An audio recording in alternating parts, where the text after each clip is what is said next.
I'm 79 years old. If I lost everything and someone handed me $10,000, I would not invest it, not $1, because it's a mistake almost everyone makes with their first $10,000. A question your financial advisor prays you never ask. And one skill my rich dad said would make me rich. He was right. The market can't teach you this, school won't, I will. This is the Rich Dad Radio Show, the good news and bad news about money. Here's Robert Kiyosaki. Welcome to the Rich Dad Radio Show, the good and bad about money. This is Robert Kiyosaki, and today is just you and me. And we're talking about what the rich are teaching their kids about money. I'm 79 years old.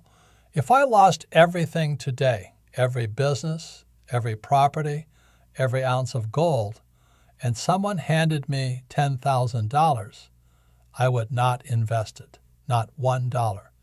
And people get angry when I say this. They say, Robert, you teach investing. What do you mean you wouldn't invest it? Think about it. $10,000 in the wrong hands disappears. $10,000 in the right hands becomes freedom. Same money, different hands. Today I'm going to tell you exactly what I would do, step by step. But first, I have to show you the mistake, the one almost everyone makes, because you're probably making it right now.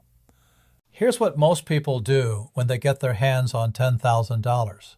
They rush. They get a little money and immediately try to turn it into more money. They buy a stock somebody mentioned. They buy crypto their neighbor bragged about. They hand it to a stranger in a nice suit. Without understanding how money actually works, that's the mistake. Not the stock, not the crypto, the rush. My rich dad said, it's not how much money you make, it's how much money you keep and how hard it works for you. Let me say this again. It's not how much you make, it's how much you keep. School never taught you that. School taught you to work for money. Get the grades, get the job, get the paycheck. Nobody taught you what to do with the money once you had it. That was not an accident.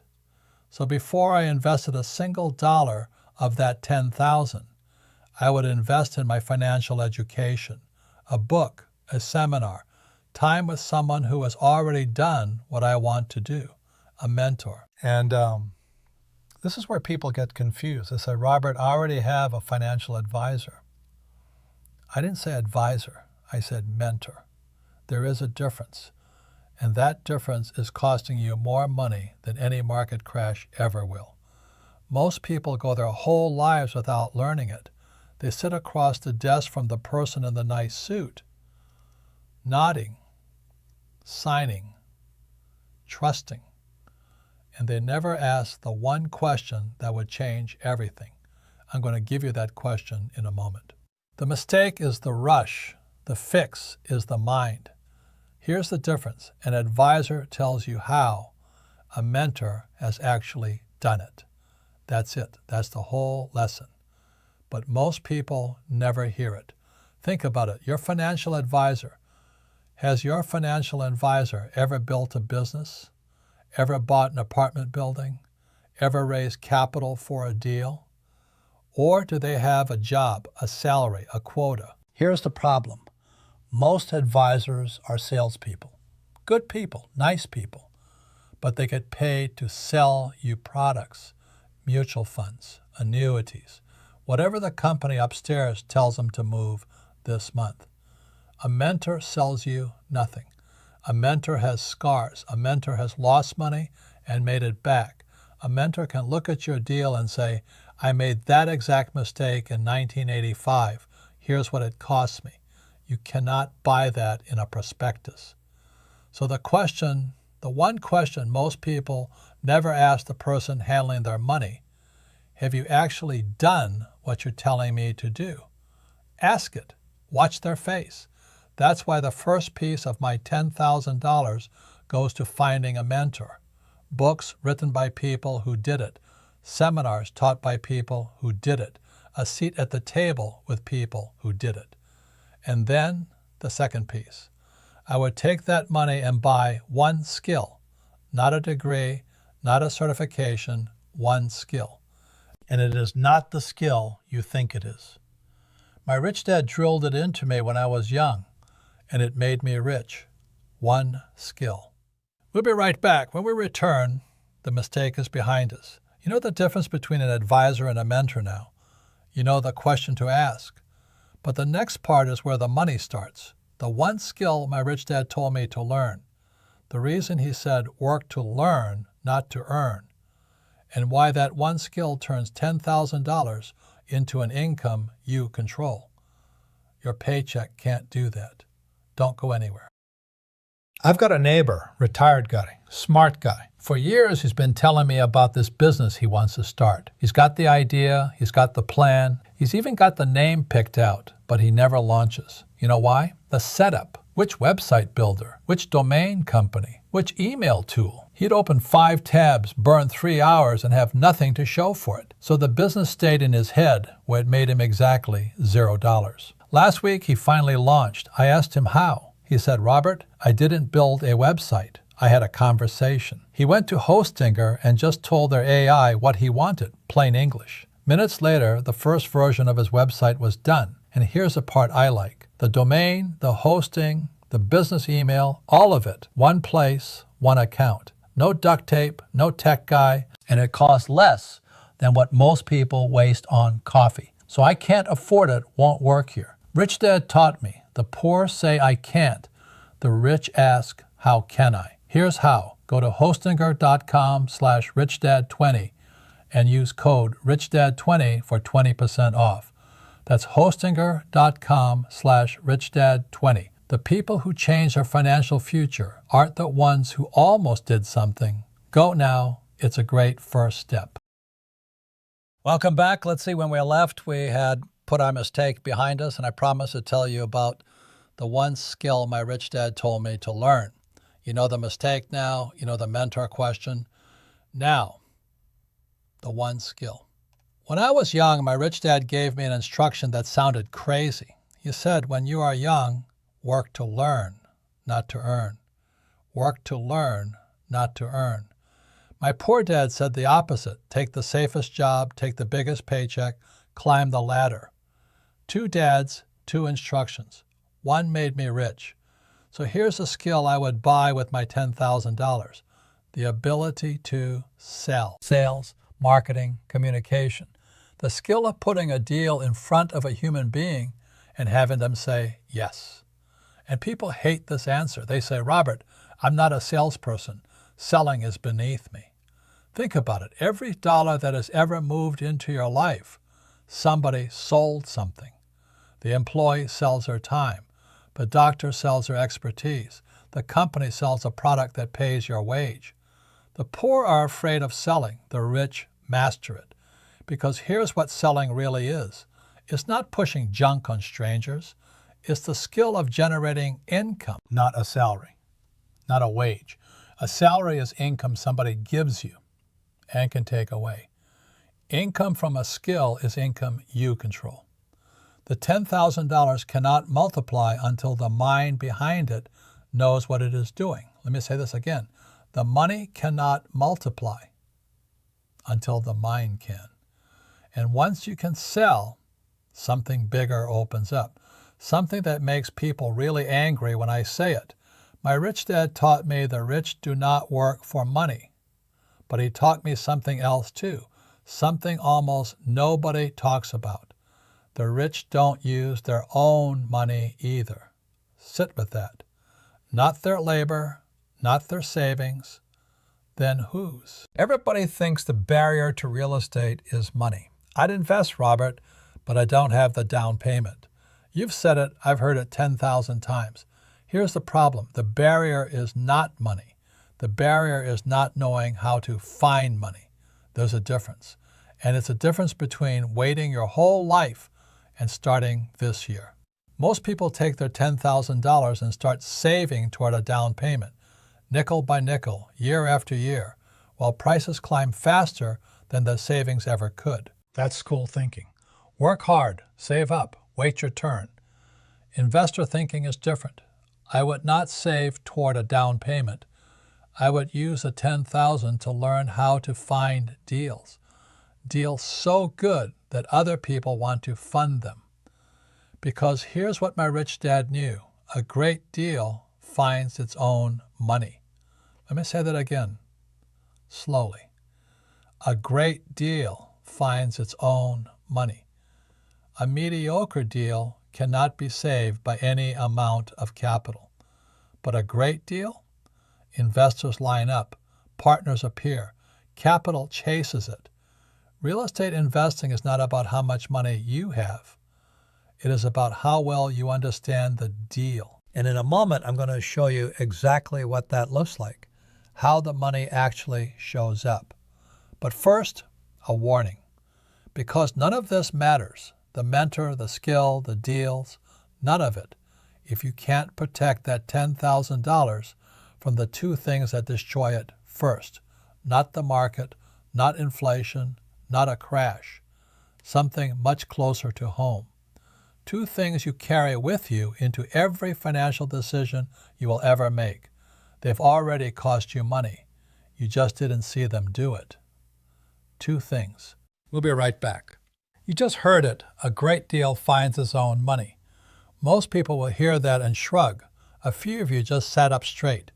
When we return, exactly how the money finds the deal.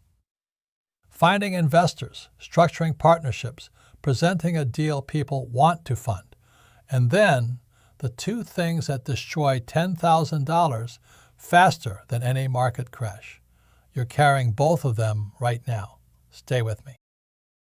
I've got a neighbor, retired guy, smart guy. For years, he's been telling me about this business he wants to start. He's got the idea, he's got the plan, he's even got the name picked out, but he never launches. You know why? The setup. Which website builder? Which domain company? Which email tool? He'd open 5 tabs, burn 3 hours, and have nothing to show for it. So the business stayed in his head, where it made him exactly $0. Last week, he finally launched. I asked him how. He said, Robert, I didn't build a website. I had a conversation. He went to Hostinger and just told their AI what he wanted, plain English. Minutes later, the first version of his website was done. And here's the part I like. The domain, the hosting, the business email, all of it. One place, one account. No duct tape, no tech guy, and it costs less than what most people waste on coffee. So I can't afford it, won't work here. Rich Dad taught me, the poor say I can't. The rich ask, how can I? Here's how. Go to hostinger.com/richdad20 and use code richdad20 for 20% off. That's hostinger.com/richdad20. The people who change their financial future aren't the ones who almost did something. Go now. It's a great first step. Okay, welcome back. Let's get to it and exactly how money finds deals. Because a great deal finds its own money. That's where we left off. Now I'll show you how the money actually shows up. Most people think raising capital is begging, going hat in hand to a bank, groveling for a loan. Wrong. Raising capital is a skill, and with $10,000, I would buy that skill before I ever bought a property. Here's what that education looks like. How to analyze cash flow, so you know a good deal from a bad one in minutes, not months. How to find undervalued properties, the ones everyone else drives past. How to find investors, the people sitting on capital looking for someone they trust. How to structure partnerships so everybody wins and everybody's protected. How to present a deal so clearly, so completely, that the person with money leans across the table and says, how much do you need? That last one is why the selling skill came first. See how it stacks? The mentor teaches you. The skill lets you communicate. The deal brings the money.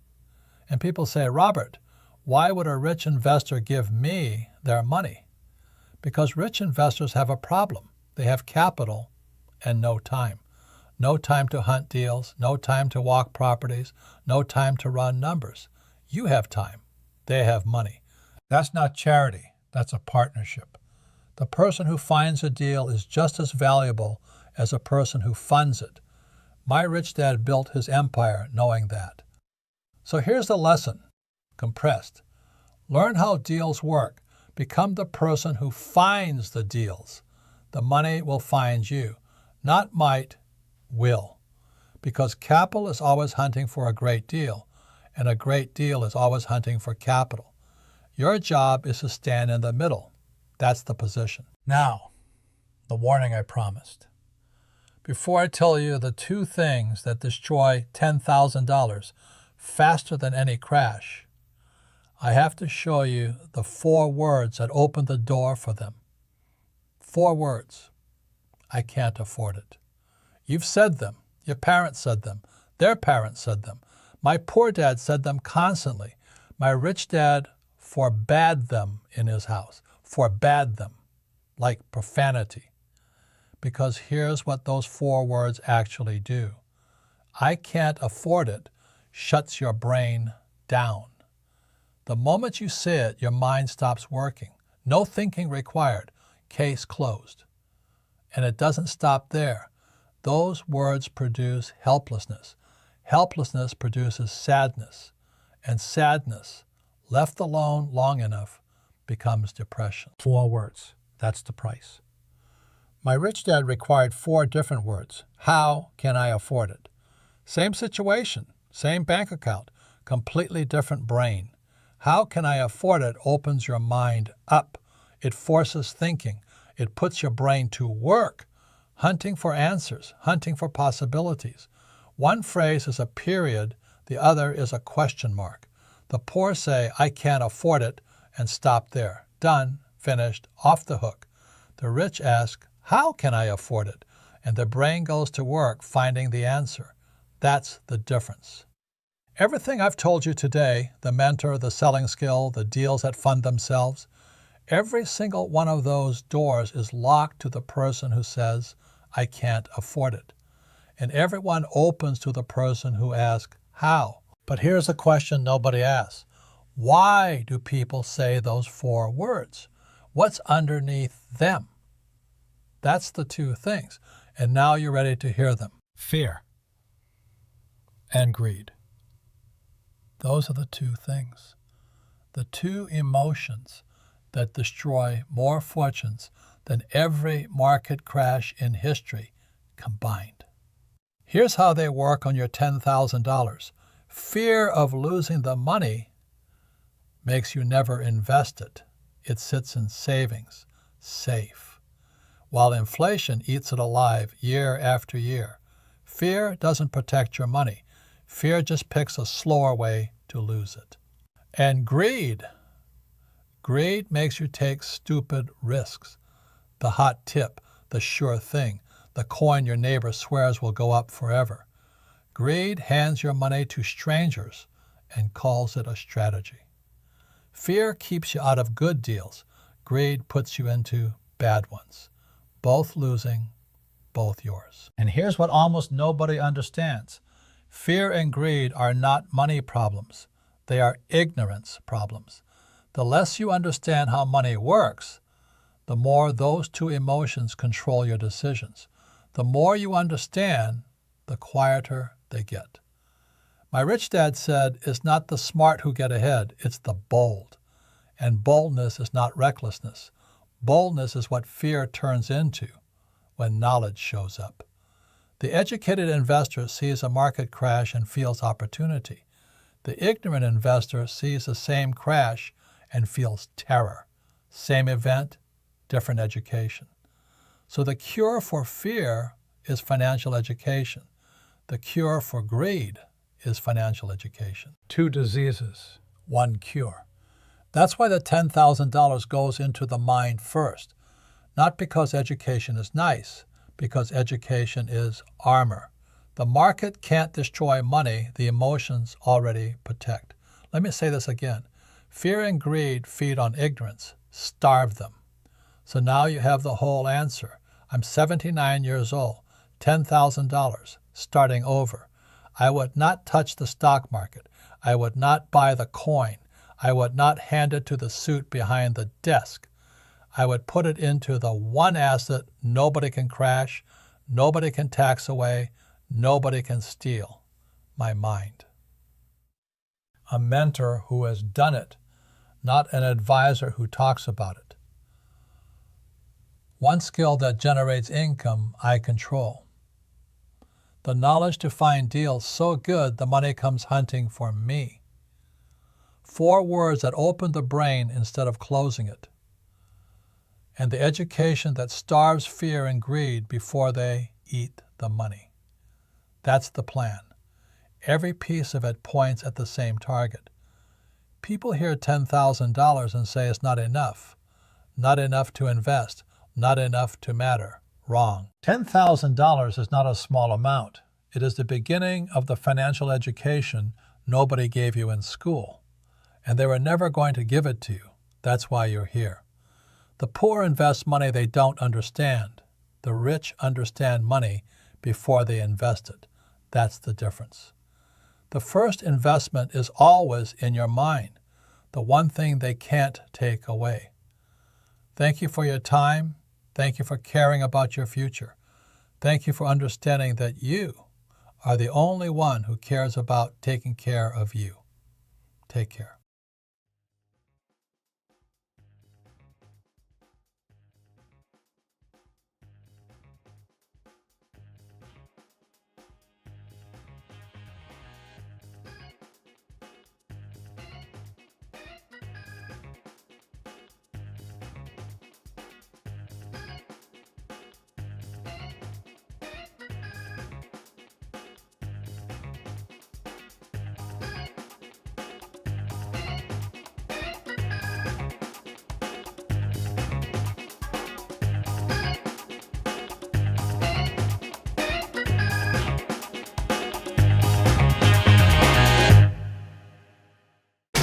This podcast is a presentation of Rich Dad Media Network.